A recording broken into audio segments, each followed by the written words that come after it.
Meeting. Thank you, Madam Speaker. The question is that the motion be agreed to. Speaker. I'll call Kieran McAnulty. Maluelo Malay Ikisia.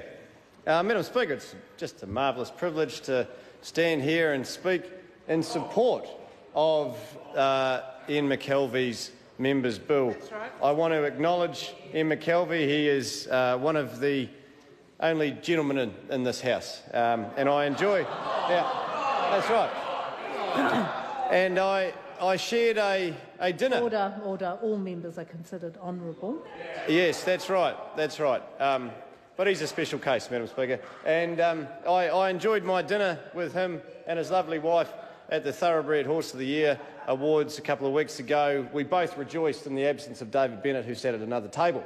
And so we enjoyed our company. It was a marvellous evening. And it is a great privilege to put forward the government's position, or the Labor Party's position, I should say, on this particular bill. It's not a big bill. It's pretty much consists of that. And despite that, Madam Speaker, I'm very disappointed that I only have 10 minutes to speak on this bill, because it is a big issue, as has been outlined by Mr McKelvey. These particular issues do come up from time to time in our respective offices. However, what is of more pressing issue is the demand on our district court structure at the moment. So there are three areas where why the Labor Party will be supporting this bill. It improves court efficiencies and frees up the district court judges to deal with other matters. It improves the welfare of dogs. It is good, isn't it? It is. We should always strive to improve the welfare of our animals, particularly our beloved dogs, by involving in prosecutions under the Act, and it also reduces the burden of pound facilities. A lot of pound facilities are run by local and district councils, and of course some of them are very small. There is a couple of very small district councils in the area where I live, in Wairarapa, and of course it puts them under tremendous strain when of course dogs are there for unnecessarily long periods. So the bill allows judicial justices of the peace or community magistrates to hear Category 1 offences. So essentially, for the benefit of the members in the House, those are offences not punishable by imprisonment under the Dog Control Act 1996, of which I'm sure we're all familiar. So essentially, as I mentioned, to reduce processing times. We believe it is likely to improve court efficiencies and free up district court judges for a number of particular reasons. Most prominent, I think, is for more complex cases. It might interest members to know that in the past several years, district court judges have found themselves under strain. The resources they have available to them has putting them under pressure, and so they're responding to more Category 3 offences which take up a lot of time. What they do not want is for that precious time to be blocked up with Category 1 offences. And so I commend the member for identifying this as one particular way in which to relieve the stress that we're seeing in our district court system. I note that it says here that the active criminal cases in the district courts has increased from 28,529 in 2013 to 14 to 33,038 in 2016-17. That's an increase of over 4,000.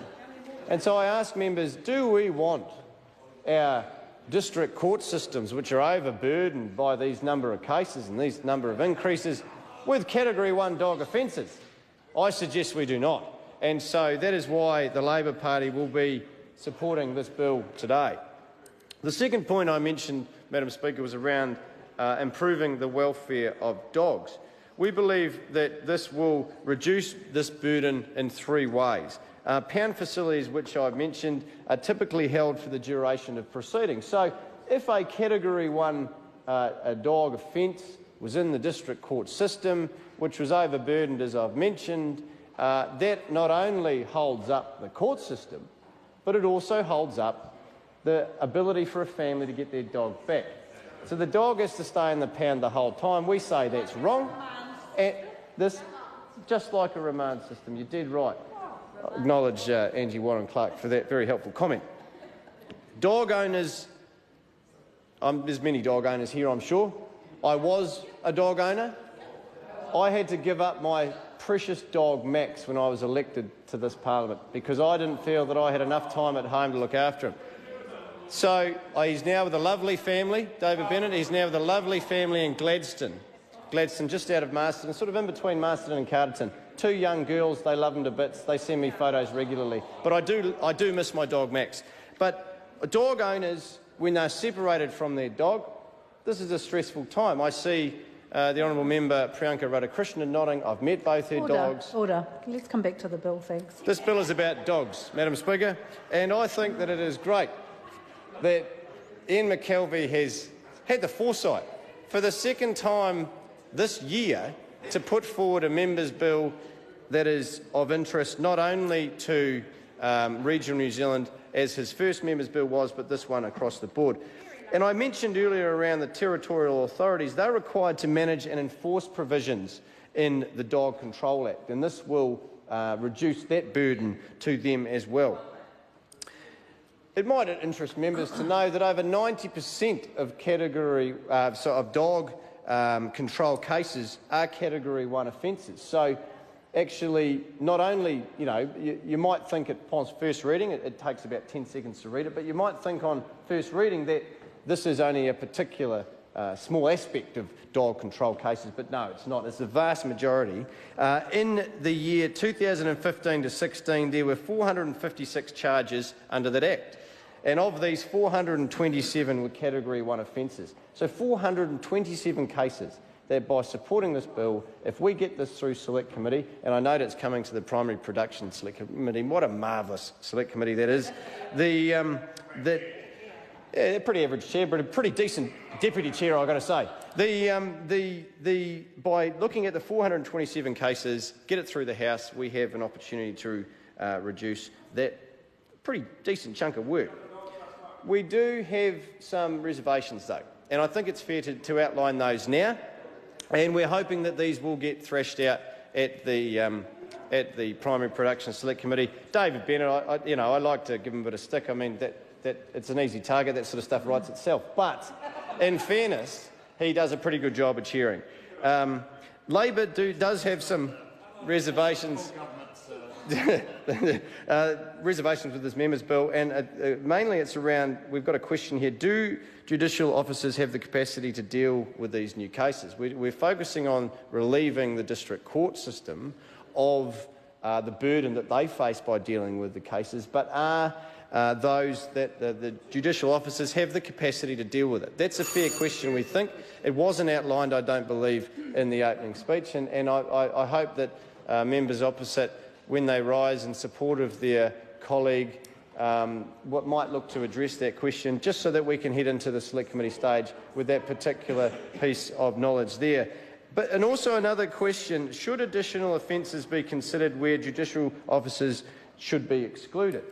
That's a fair question too that I think we should put forward to the Select Committee. I think we learned something too with the livestock rustling bill, where the intent was clear and there was unanimous support in the House for that particular bill.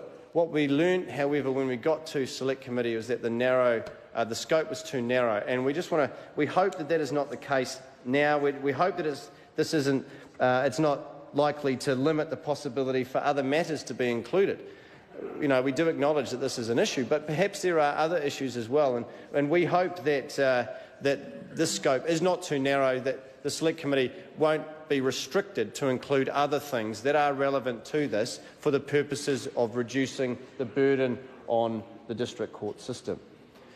Madam Speaker, it's hard to believe that over 9 minutes is gone. I mean, it's just, it's absolutely flown by, but that it is a great pleasure to stand here and put forward the support of the Labor Party. I again acknowledge the member Ian McKelvey from Rangitikei for having the foresight of putting this bill forward, 2 in 1 year. It's almost some sort of record. The Labor Party stands in unison with you, comrade, in support of this particular issue. I apologise to the member. The time has come for me to leave the chair for the dinner break. The House will resume at 7:30 p.m.